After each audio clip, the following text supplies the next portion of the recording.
Hello guys, today we're going to talk about archetype judgment in its 20th major tarot arcana. Archetype judgment is a very serious archetype. A lot of people have this first impression that it's going to be somebody is going to be judged, right? But it's not really about judging anybody, because the archetype, there is another archetype for that particular kind of action, and we'll discover it in further lessons. The judgment would be about the bigger scale changes in one's destiny, something very serious, something karmic, something you have no control over, something that has such a strong impact on one's life that only later, in later years, you are able to realize what was that all about, what was that challenge the practitioner was facing. And this archetype is also serious because on the Fool's journey, as we started with the first archetype, Fool continues his journey, and transformation to a magician requires a lot of tests to be passed throughout the way. When we hit the archetype judgment, that's the time where practitioner is facing those fears right here, right now, just like you see me on the video. Fears can be of a different nature. One of the biggest fears of all is fear of death. That's what occurs to everybody. Fear of death, fear of your own death, losing your own body, and fear of the death of your close ones, people that you love, maybe your family members or your spouse or your children. Those are the greatest fears of all. Also, the judgment archetype shows us that all these fears that we have, it can be about, like I mentioned before, the fear of losing people that you love or your own death, or fear of losing the comfort that you're accustomed to, fear of losing money, fear of losing good shape or young looks, or whatever it is. To each his own fear. All these fears are coming from the main fear of the unknown.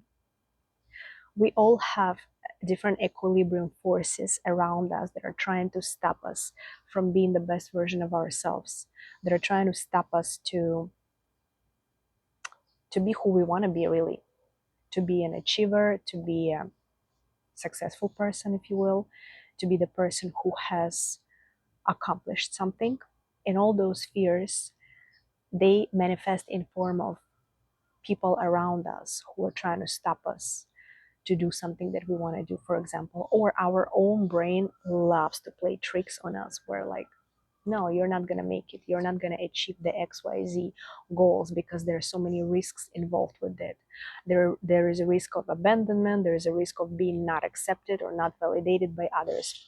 And oftentimes, more often than not, a lot of psychological fears come in place, where psychologists vastly speculating on those.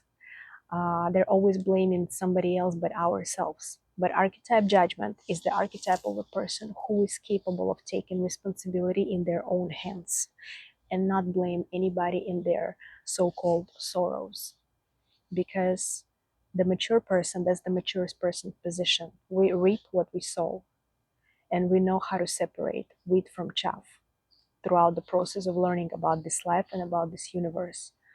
Psychologists like to speculate and tell people, you are where you are, that low, because of your parents, or because you were abandoned, or because you were not loved enough, or because of the XYZ so-called psychological reasons from childhood. But how long really do we have to rinse those diapers? Why? It's mature position to take responsibility in your own hands and understand that whatever happened, everybody's situation is different.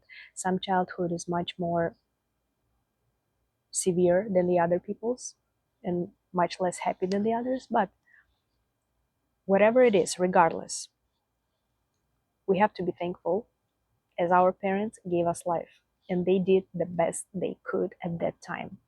They did what seemed to them as a good idea at that time. And the ability to take that kind of responsibility empowers and gives person and the practitioner the full understanding of the archetype judgment.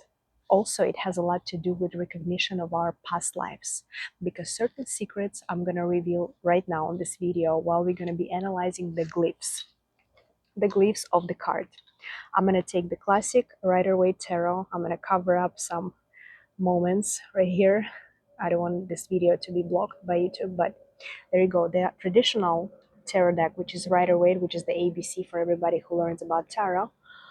In the Judgment card, we see a lot going on. Let's start from the beginning. The blue color represents our consciousness, as well as the throat chakra, as well as the ability to tap into your own intuition. That's where the intuition first starts opening up. It's not the third eye. Third eye, it's a much more of a developed state of intuition and ability to influence, make the influence out in the world, not just perceiving from the outside world of what's happening on the sublime levels. But the throat chakra is the ability to recognize truth from lies. And we see the angel. The angels are always very, very important figures in the Holy Scriptures. There is a lot of reference to different angels. They have different duties. And we see this angel. The angel is holding the trumpet.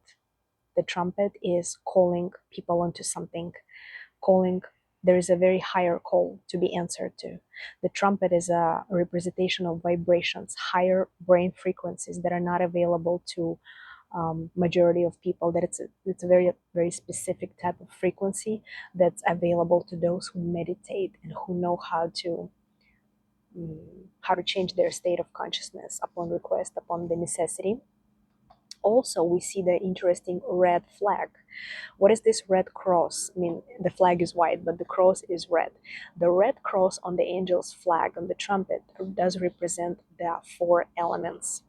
And the cross, as the Christian cross as well, I am wearing it today as well, as an additional explanation to Christian cross, derives from the cross of elements, which is fire, water, earth, and air.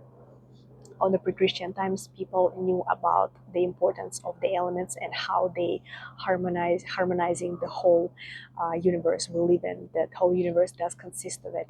It's not only a symbol of protection and symbol of development in both ways, the horizontal and the vertical. The horizontal is the earthly development, the physical plane, and the vertical is respectively the spiritual plane and development towards higher planes. We also have some people right here. Looks like a woman on the left side and a man on the right side, and they're all like praying and looking up into the skies, and they're waiting for the judgment day to come, and they're open to the process. So women and men do represent the polarity of our brain, of the two hemispheres, where left hemisphere will be logical and analytical, will be the masculine principle, and the right hemisphere will be creative, and it would be feminine principle. In between, we see the child. The child is the unification of both. The child here in this particular archetype would represent the fact that higher planes, divine planes, or beings like angels, they are genderless. They contain both and masculine and feminine, and dark and the light within them, and they're very, very innocent and open to the universal wisdoms, right? And the child looks like him and his maybe parents. They are traveling on the river. Looks like they're in coffins or some kind of boxes that represent coffins. Coffins is a slight reference to death, but it's not really a physical death. It's more of a spiritual death of one person who has the dark night of the soul. And a lot of practitioners know what it is and how scary it is. But once you overcome the dark night of the soul, and the journey only gets better. It's like an inevitable path everybody has to undertake who wants to know more about the sublime energies and the world we live in. And this river that they're traveling on represents the time. River Styx from the ancient mythology. River also always represents the flow of energy, and it's always about the timelines. And I'm just going to show you example of the other designer deck, the Archetype Judgment. I think it's really beautiful how this people that reminds me elves, They're stepping onto some unknown journey, and the lady's holding the light in her hand, and she is about to step into this magical forest looking like gates. But behind the gates, no matter how dark are the colors right here around it, in the perspective, there is a light. There is a hope, there is a light, there is a beautiful sunrise or sunset, whatever time of the day it is. And that's the way of the archetype judgment. That's a beautiful designer explanation and the interpretation of the author of the deck, which I think adds up a lot to the point of this video, that archetype judgment is some kind of destiny that you cannot really explain right away and have a control over it, but it's something very massive that has to happen, that happens. In the spreads, when you make tarot card spreads, it oftentimes means that there is a very big evolutional step that querent, or the person who's asking the question, has undertaken already. There is a very big step. There is a step that there is no way back. You're literally about to change your reality by making a decision. One of the things that oftentimes signifies that if you continue living the old ways, for example, having bad habits, you're never going to be able to proceed further and achieve more, because there's some stops that holding you back.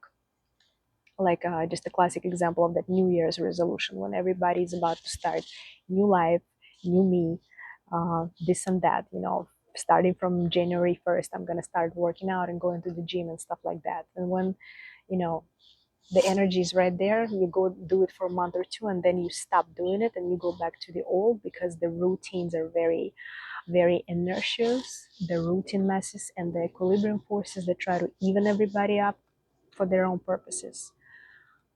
That's how you can use the knowledge of archetype judgment to your advantage and understand, if you decided to move forward and achieve something more in your life, you have to be disciplined, and you have to be killing those fears right there, because fears of the unknown deep inside of us, it's also a protective mechanism. Like I mentioned before, our brain really likes to protect us from making those risky decisions to become the new version, the better upgraded version of ourselves, because it's more safe to be doing things, the old ways, how we accustomed to. I hope this was interesting and instructive, and I would see you on another video about our next archetype, which will be the sun. And for those who would like to learn more, I invite you all to get enrolled in Archetypal Psychology course. It's going to be audio, video course in your disposition. Once you purchase it, it's yours forever, and you can study everything at your own pace and turn hobby into income. For those who are passionate about tarot, psychology, and learning the psychology of masses and how to apply such amazing ancient instrument in their daily life and help other peoples, this will be a very good course to purchase. And I would like to make it more available, since the interest to tarot rises with the geometric progression every day, and I want to make it more affordable for people. So there's going to be a 50% off for the course throughout the month of September. All information down below. Thank you so much for watching, and I really appreciate your time. Please share with your like-minded friends, and I'll see you on another video.